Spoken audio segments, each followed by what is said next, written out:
Throughout the history of television, when shows go head-to-head with each other, one always seems to come out over the other by the number of viewerships that they get, the numbers of eyeballs on the product. And that is still common today.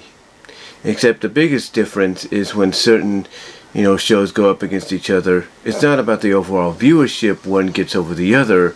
It's the fact of, what demographic is attracted at a certain, a certain iteration or a certain period, I should say, of one of those programs, or one of those said programs, if you will.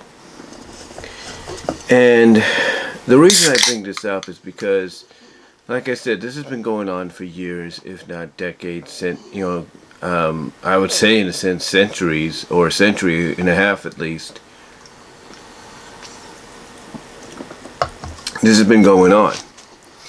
And again, it all depends basically on where the eyeballs of the viewer are attached to at most times.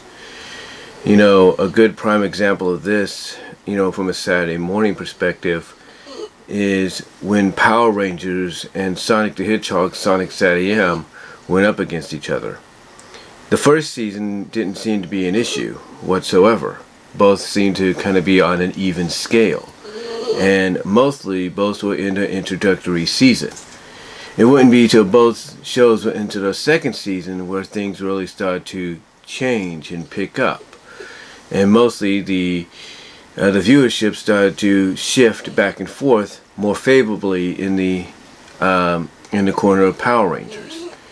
And the reason for this is because Power Rangers was on Fox, and the fact that what helped them out, as I've mentioned before, is they showed the first 3 parts of season 2 in prime time, thus getting a bigger audience, a bigger viewership, on their product, and basically telling people, if not kids, hey, you want to watch the rest of season 2? Guess what? Tune in to Saturday mornings at this Pacific time, which was the same time as Sonic SatAM, when they were airing season 2 on ABC, and you'll get to see the rest of season 2 of Power Rangers.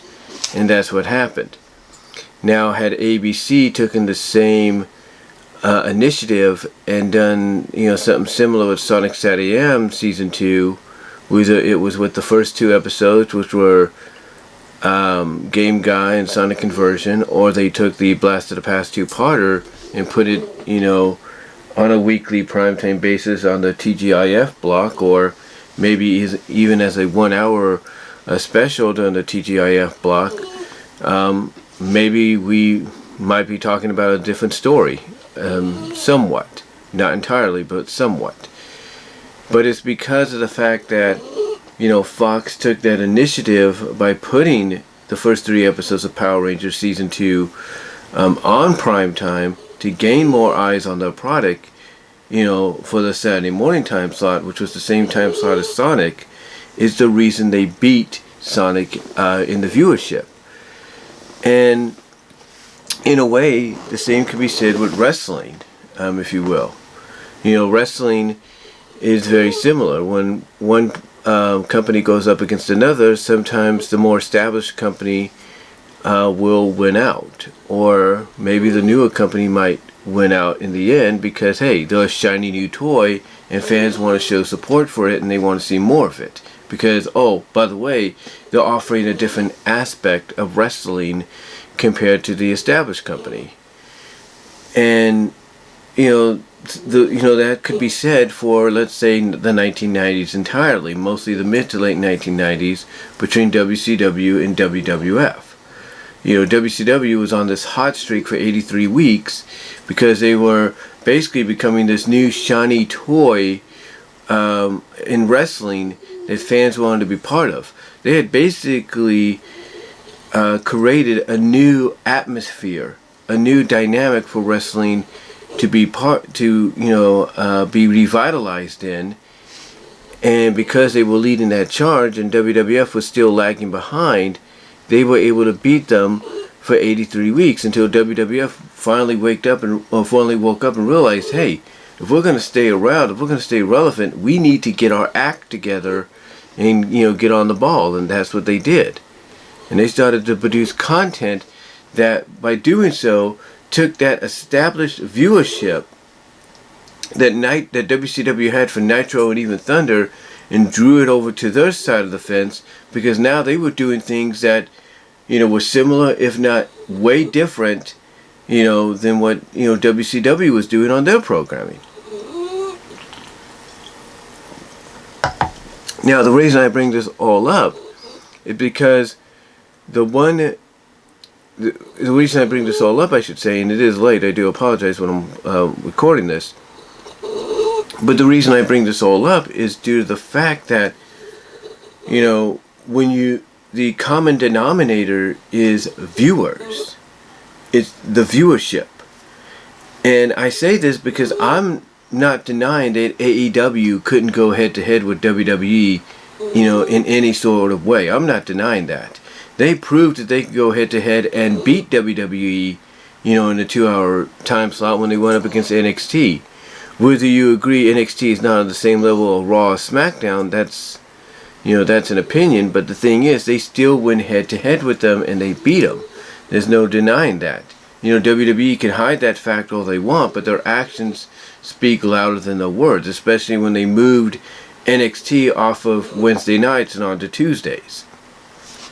So basically the evidence, is right there. The writing is on the wall that this all took place. It's in the history books, so to speak, that when you turn to, let's say, page 587,600, when you turn to that page, 586,600, you turn to that page, it's going to say in the history book, in that history book, it's going to say, on this day, WWE moved NXT to Tuesday nights because they lost the Wednesday Night War to AEW. So there is no doubt, like I said, that AEW could go head to head with, WWE programming. And just like with WCW, the reason fans supported, what AEW was doing was because they were that shiny new toy, but they were also trying to, and even to this day, take the wrestling world, the wrestling bubble we're in, to another stratosphere. They're trying to create a new atmosphere for the wrestling world as we know it. Not just the fans, but the wrestlers themselves in general. They're trying to create a new atmosphere for the entire industry, so to speak, which is why, people supported them over WWE's NXT on that during the Wednesday Night War, as a lot of people would call it. And the same could be said here in a sense, but now it's not just head-to-head viewership, it's basically who won in a certain demographic market, at what times. And a lot of people will come out, for example, with this past Friday and say that even though in total, the Smackdown beat Rampage by, a little over 300 or nearly 300,000 more views, that Rampage actually won, in a sense. Basically, they won where it mattered, and that was the demographic.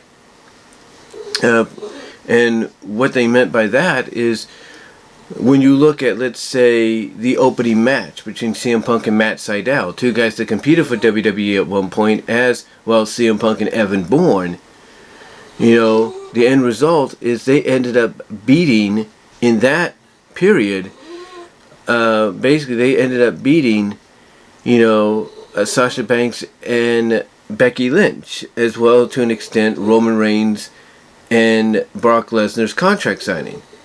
And, to some that may not seem like a big deal, if anything, because it's just like, oh, right, fine. So they won in the first 15 minutes. They won viewership in the first 15 minutes.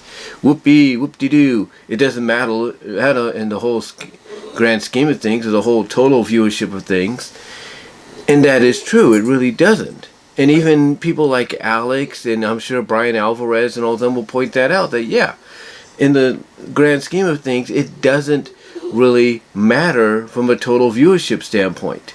It's going to pretty much state in the record books on the 15th of October in 2021 that SmackDown on FS1, even on FS1, still beat Rampage by a significant margin. It's still going to say that in the record books. But nowadays, like I said, it's not just about the total viewership numbers. It's basically the demographic of viewers at certain time slots. And with WWE adding that additional half hour to supersize SmackDown to build up the crown jewel, because let's be honest, that's what it was, not just to, screw with AEW, which it also was, but was also to, basically build up the crown jewel. Well, at least that's what WWE wants you to believe. The thing is, what people are pointing out is in that 30 minutes, or at least part of that 30 minutes, you had, Rampage pretty much beat and tie WWE during certain segments of the night. Like I said, with the Punk and Seidel match, they beat Sasha Becky. And it's like, okay, that's understandable. People, probably the reason for that is people have seen Becky and Sasha so many times that when they hear Punk is going up against Seidel, that even though that matchup has taken place before in the past, that, hey, that's something new and fresh even for now, and we haven't seen it in a while. Hey, let's see what they can do, this time around. And that's probably what attracted people over to AEW, just to see that match that they haven't seen that much in a very long time. And there you go. As far as Ruby Soho in her segment, not her segment, but her match with Allie, the bunny, for the fact that they tied the Lesnar-Reigns contract signing, yeah, that is significant because, from a name standpoint, Lesnar and Reigns should be the ones that attract the bigger viewership, the bigger numbers, and they did. But Ruby Soho against the bunny, Allie, the reason that got tied is because basically we had never seen Ruby against Allie, Cherry Bomb, if you will, on a national stage, and now we were seeing it. And, yes, this does show that someone like Ruby Soho, the former Ruby Riott, can be as much of a draw as someone like a Lesnar or Reigns. I understand that. But again, we gotta realize that yes, people do have a point that the overall total viewership numbers matter more than just the, demographic numbers of just 15 to 20 minutes of a half hour, time slot. And that is true. But here's why a lot of people, Tony Kahn, fans like Just Alex, and JD from NY206 and Solomonster and all them, why they would come out and they would basically say that this is a victory for AEW. Why, even though in total viewership numbers they didn't beat SmackDown, but when it mattered at certain times in that 30 minutes they went up against them, they did. The reason they say that is because basically they are trying together, even though they're not together, not a group of friends or anything, but they're trying together in their own way to prove a point to WWE that, hey, you could call us pissant and all you want, you call us a t-shirt company all you want, you can call us this and that, but look what we're doing. Not so bad for a company that you considered not on your level. And that's all they're doing. They're sending a message of, hey, don't discard someone just because they're not on the level that you are. Because they might be someone that comes knocking on your door, knocking that door down, and taking over the whole house. And that's the message they're trying to send. And I get what other people are saying too. Tony Khan needs to focus on his own thing. He doesn't need to, as Eric Bischoff calls it, cosplay, these victories, or cosplay going up and having competition with WWE if you will, because he's not going head to head with them. Yeah, I understand where Eric's coming from. And everybody's agreed with that. That, hey, until you've truly gone head to head with the likes of Raw or SmackDown, not NXT, because you've already proven you could beat them, but until you've gone head to head with the more established big boys on the block to see if you could truly beat them, you can't really, claim a true victory. Yeah, you could claim victory where it counts in the demographics during certain time slots. If you're, probably, running head to head with them for at least 15 to 30 minutes, that is true. But you can't claim victory, as far as viewership numbers go, unless you're truly going head to head. So we get where Eric's coming from when he says that. But again, what this really is in the end is Tony Kahn, along with fans and along with some of the men and women in AEW, all they're doing is they're sending a message of, hey, we can beat you when it matters. Like, you think you can put something together that's strong and can beat us? Well, guess what? We could do just as good, if not better, in putting something together that could beat you or even tie you, if you will, as far as viewership numbers are concerned. And this half-hour situation, that right there, that's just a small taste. That is just a small taste of potentially what AEW is capable of once they go head-to-head with something, with a show like SmackDown or even Monday Night Raw. All we got was a potential taste. It's kind of like here, my mom bought me these at Starbucks today. It's kind of like basically taking these two pieces of bread, and you're like, ooh, I would like to have something in between them.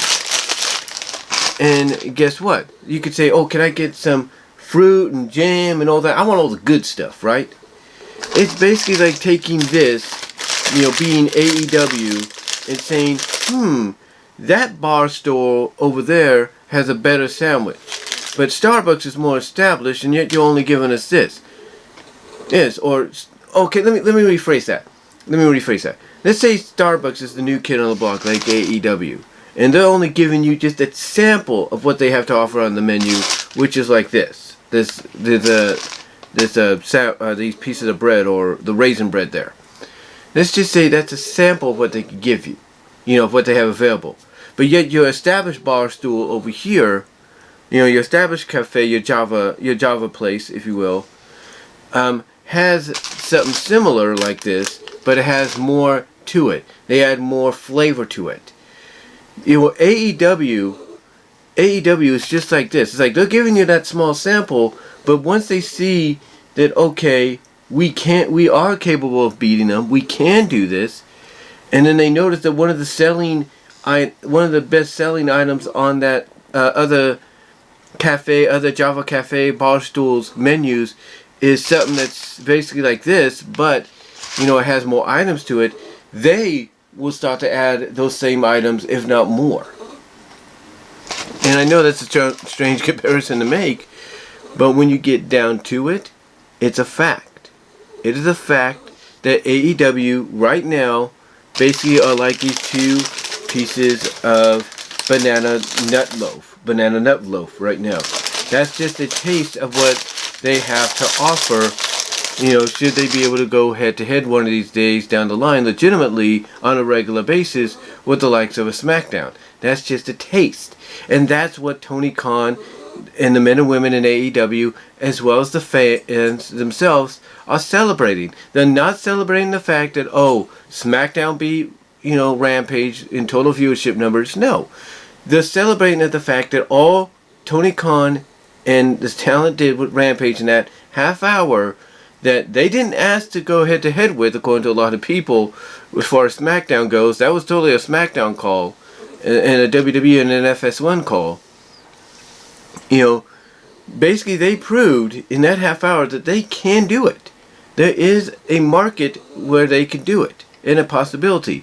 And all they did was give you a sample of what they can offer if that possibility becomes a reality in the future. But but anyway, though, I just wanted to come on here and give you my thoughts on it. I mean, I get a lot of people feel like it's not a big deal. That yes, Tony Kahn needs to focus on his product and be, only worried about that and making it better. I understand that. Same with Vince McMahon. I understand that. But like I said earlier about WWE and AEW taking shots at each other, this is what makes wrestling fun today for a lot of fans. Whether they're watching on a consistent basis or a non-consistent basis, this is what makes it fun for them. Not just the companies taking shots at each other, but basically looking at the viewership numbers, as well as dissecting those viewership numbers, as it say, and looking at where it mattered the most, like from a demographic standpoint. Again, we could all say that on a weekly viewership standpoint, even though they would air on different days, that Dynamite beat Raw or Dynamite beat Smackdown because of the number of views they got, overall throughout the week compared to what Raw or Smackdown would get on Monday and Friday. And rating-wise, the same thing. We could compare the fact that AEW got a bigger rating than Raw did and SmackDown did throughout that week. And that's fine. And that's fine. There's no doubt about it. But, like we said, Eric Bischoff basically said unless you truly go up against them legitimately like he did, you can't really claim a true victory. But here's the thing. What AEW is doing is they're basically trying to get people's eyes on their product more so than they can. Because they're doing things that WWE won't do. I mean, did Tony Khan want to put a 1 hour buy-in on YouTube? With the main event of that buy-in being Danielson and Suzuki? Not really. He probably had Danielson and Suzuki planned for a future Dynamite, but figured, hey, WWE wants to go up against me? They want to try to outdo me? Guess what? I'm going to outdo them. And that's what he did. And again, it goes back to what I said in a strange comparison to Power Rangers and Sonic. The only reason Power Rangers in Season 2 beat Sonic SatAM Season 2 was not just because they were in the same time slot and as well as had more viewers. It's the fact that the reason they had those more viewers is they put the first 3 episodes of Season 2 in prime time, thus gaining new eyeballs on the product. Something that ABC did not do with Sonic SatAM Season 2. Because like I said, had they done that, it had been an entirely different story. And we all know it. But that's basically what it is. That's basically what it is in a sense that, what AEW is doing is just doing new things that's getting eyes on our product. And thus is the reason why, even though maybe, not in total viewership numbers on a, weekly basis as of right now, are they beating the likes of SmackDown and maybe even Raw.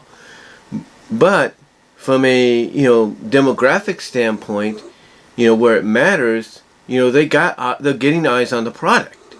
They're getting eyes on the product, which is why when word gets out that, that company AEW that's growing, and people are like, yeah, I'm thinking about checking it out. I've been watching it here and there. I'm thinking about checking it out full time. Why? Oh, did you know they're having a hour-long buy-in edition for a buy-in or, a lead-in edition to the Rampage show on Friday? No. Why? Oh, because the main event is Bryan Danielson, that Daniel Bryan guy, against Minoru Suzuki. Excuse me? I gotta check that out. That's what they're doing. They're trying all this new stuff to get more eyes on the product. That's what they're doing. And because WWE's not doing it, but they are. So there you go. The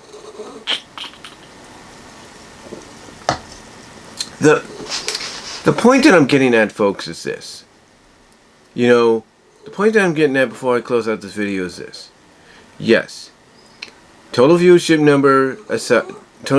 number is more important than just individual demographic, numbers that take place at certain times during the program. I get that.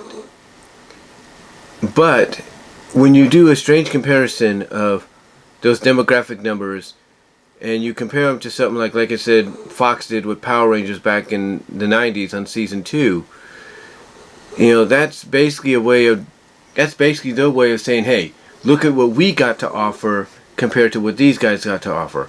And the same with the buy-in to Rampage. It's like, look what our main event is, and what are they offering you during the hour that our free, during the hour that our buy-in version or our lead-in addition to Rampage on YouTube is offering. What are they offering? So, you know, I know it's a strange comparison, but it's very similar in tone. It's very similar in tone.